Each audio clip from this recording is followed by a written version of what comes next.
Hey SJC Elementary, it's Bailey here. I hope you guys are having an awesome week. I am so glad you are here this morning because we have an awesome video for you.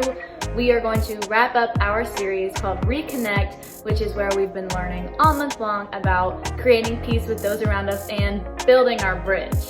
I hope you guys enjoyed this video. I will see you right after. Bye.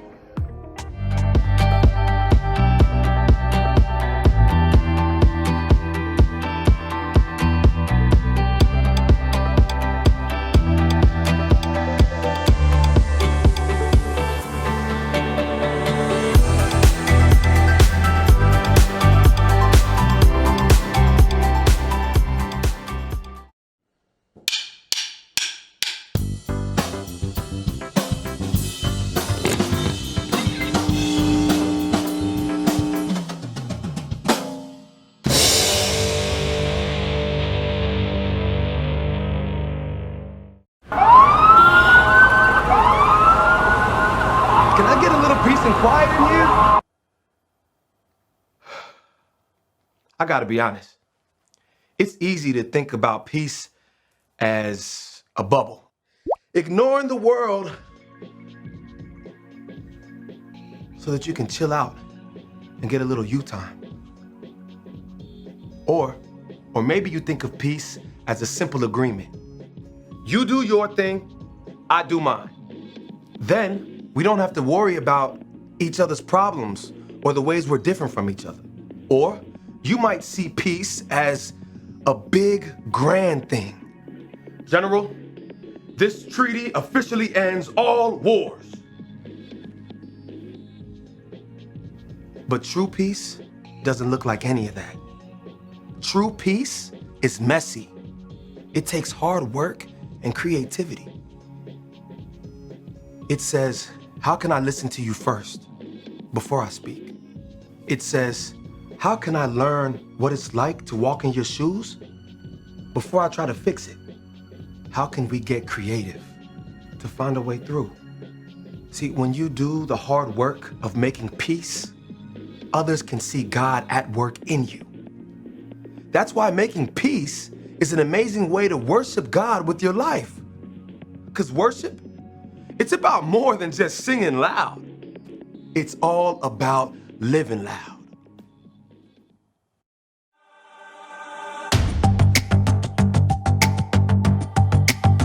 You're my courage, I don't have to be afraid. You're my fortress, no matter what comes my way. You're my treasure forever, yes, we'll be together always. Even when the days get harder, I know you'll rescue me.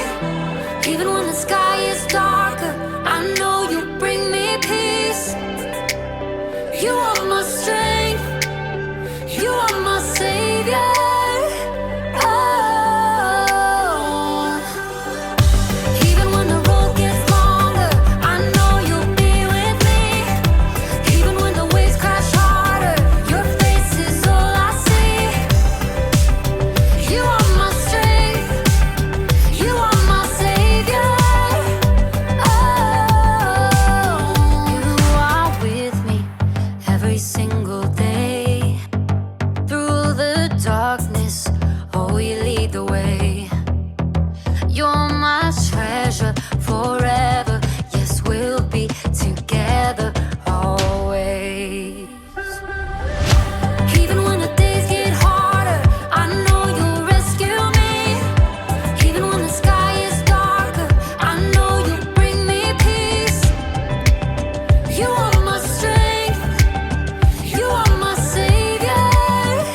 rescue me.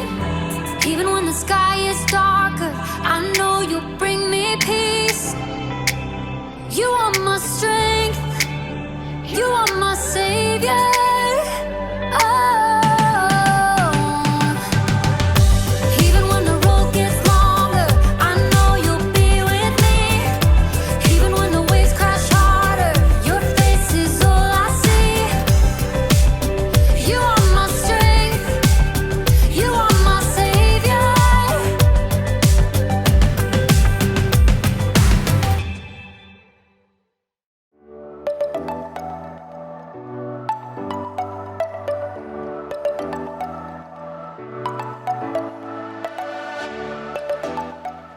What's up, everybody? It's me, Jacob, and today you're gonna help me solve a mystery. The case of the mysterious envelope. Dun dun dun! What do you think it is? Is it a thank you gift? A prank? A peace offering? Actually, peace is what we're talking about today. Peace is proving you care more about each other than winning an argument. But that doesn't get me any closer to finding out what's inside this package. I feel like I should be wearing gloves for this. Yeah.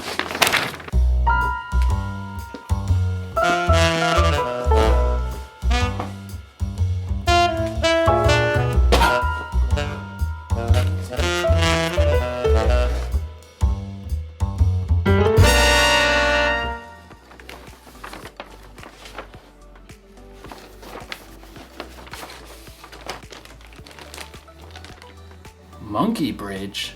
What's a monkey bridge? A few twigs and some string, but no instructions. Another mystery. Dun dun dun! I mean, clearly this is a bridge building kit. Well, maybe the sticks are the decking? But how do maybe I'm supposed to weave it together. This doesn't make any sense. I gotta get creative. I gotta think outside the box to find a solution. Actually, that's exactly what someone in today's story did. Now, how do you build a monkey bridge? The Bible. It's 66 books of history, stories, letters, and poetry that fit together to form God's one big story. The epic adventure of how He created us and loves us so much that He made a way to rescue us. As we travel through the Bible, from Genesis to Revelation, we discover people who met God and found their lives changed forever. Now, for an amazing story, inspired by the book of 1 Samuel, chapter 25.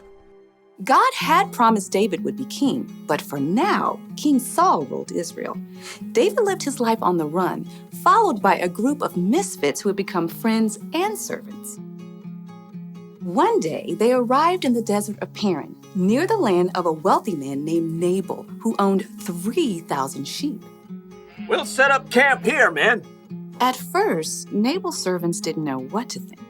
Too many strangers around these parts. We've had food and sheep go missing. But David's men were honorable. They didn't try to steal from the shepherds. In fact, David protected Nabal's shepherds from any harm.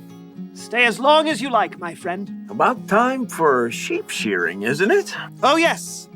Nabal will hold a grand feast when it's all over. Your men have helped us, so they should share in the celebration.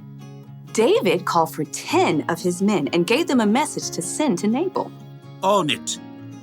David's messengers hurried up the mountain to Nabal's estate and were brought to stand before him. Well, what do you want? Nabal sneered down at the men while he continued to chew on a fine leg of mutton.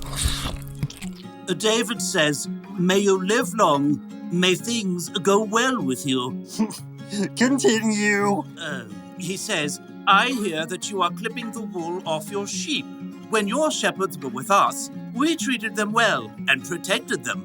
Now please be kind to my men. Please give us any food you can find for us. Nabal leapt from his seat and hurled the mutton bone across the room. Who is this David? Probably a runaway servant. Why should I give bread and meat to a nobody and his men who come from who knows where? David's men returned to camp and delivered the news. Oh, no, he didn't. Oh, yes, he did. Men, put on your swords. We'll make Nabal wish he hadn't. At no time at all, David and 400 of his men were marching up the mountain to confront Nabal. It seemed there was no stopping a battle. But Nabal's wife, Abigail, was far wiser than her husband. A servant told her what he had done. David sent messengers asking for food, but Nabal shouted and was rude to them. Go on. The whole time we were near them, David's men were good to us. They were like a wall, keeping us safe. You've got to do something now, or terrible trouble will come. There's no time to waste. Abigail quickly directed her servants to gather supplies and put them on donkeys. 200 loaves of bread. Check. 5 sheep. Check. 1 bushel of cooked grain. Check. 100 cakes of raisins and 200 cakes of figs. Check. And check. Well, you go on ahead. I'll follow. The donkeys, loaded with good food, started down the mountain. Abigail got on her donkey and followed. From the valley, David and his men were approaching. Everything we've done has been worthless. I watched over this fellow's property, but he's paid me back evil for good. We'll wipe him out. As David's anger grew, though, he spotted something along the path. A pack of donkeys. What's this? Well, it looks like they're carrying something. Food for a feast, I'd say. Behind the pack of donkeys, Abigail prepared for what lay ahead. I must stop this. The moment Abigail saw David, she slid off her donkey and fell face down on the ground before his feet. Please, let me speak. Let me take the blame for Nabal's actions. Abigail raised her eyes just enough to notice David's surprised face. He nodded. Don't pay attention to Nabal. He's always doing foolish things. I'm sorry I didn't get to see your messengers, but I've brought a gift for you. Right now, the Lord has kept you from killing Nabal and his men. Let the Lord deal with your enemies. Abigail rose to her feet. David and his men listened, surprised by the strength of her message. You fight the Lord's battles, so he will give your family line a kingdom that will last. He'll make you ruler of Israel. And when he does, you won't have a heavy load on your mind about killing people with no reason. The Lord will give you success. When that happens, please remember me. Abigail took a deep breath and waited. David smiled. Give praise to the Lord. He sent you to find me. May he bless you for this. You have kept me from using my own hands to get even. David's men unloaded the food that Abigail had brought. Go home in peace. I'll do what you have asked.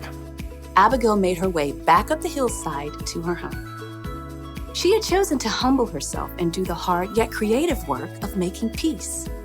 In the end, Nabal paid the high price for his foolish anger, but God blessed Abigail. The fight between Nabal and David wasn't Abigail's problem, but she didn't use that as an excuse. She got involved. She acted fast, and she found a creative solution. You see, just because something isn't your problem doesn't mean you can't get involved. God has given each one of us unique talents and unique ways of seeing things. So, if you see people in a fight and you're the only one who can see a way to make peace, you should help them solve that mystery. Jesus showed us how important making peace was to him when he gave his life on the cross. We can make peace with others by being part of the solution. You can help calm an argument between two people by making them laugh. You can suggest solutions to problems that others might not see. Or if a fight looks like it might get dangerous, you can find a grown-up to help keep the peace. The one thing to remember today is this: you can show you care about others by being part of the solution. So this week, be on the lookout for creative ways to build bridges between people in your small part of the world. I'm gonna have to get pretty creative myself. Here's what the bridge is supposed to look like. Mystery solved! You know, if that bridge was full-sized, I could cross an entire canyon on that one thin little rope. But first I'd need to solve my fear of heights problem. Dun dun dun. I'll see you next time.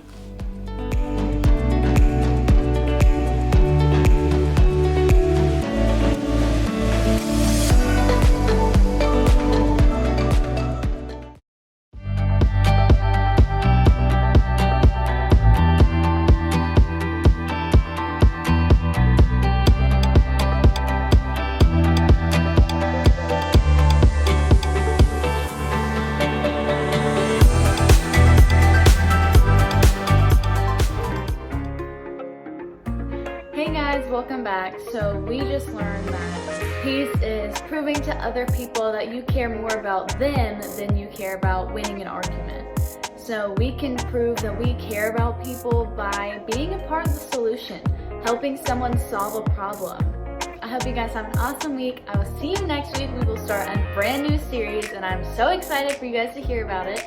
So I will see you then. Be sure to tune in next Sunday. Bye.